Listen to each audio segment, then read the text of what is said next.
चांगला आहे.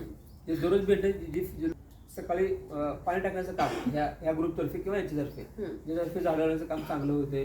पावसाळ्यामध्ये यांनी गवत पण काढण्याचं काम केले. पायाभूत म्हणजे पाण्याचे टाकीचं पाईपलाईनचं काम यांनी केले.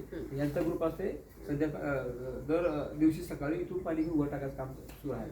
पण हे यांच्या हस्तकाम एवढं ह्यूज प्रमाणात जेवढं होते तेवढं होत नाही. एवढे सगळ्या झाडांना यांच्यातर्फे पाणी पोचलेलं आहे. आणि पायाभूत म्हणजे बघायला गेलं तर टँकरची सुविधा पण चांगली केली. ह्याने जी पाईपलाईन केली आहे त्या पाईपलाईनचा वापर झाला. वापर होत नाही का आपल्याकडे एकच माणूस आहे फक्त. त्यामुळे ह्या सगळ्या गोष्टीचा वापर त्या एका माणसाला करणं होत नाही. आज आपण ज्या जागेवर बसतो ती जागा एवढी क्लीन ठेवली आहे या माणसाने.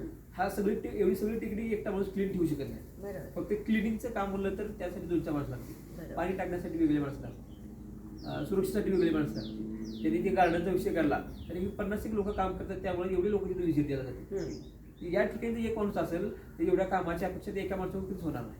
म्हणजे नागरिक इथे येतात आणि एवढं सहकार्य करतात म्हणून हे एवढं सगळं आपल्याला दिसू शकतं. डिपार्टमेंट एकट्यानेच केले असं काहीच होत नाही.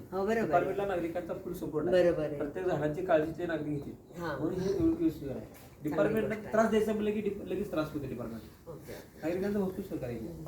ठीक आहे.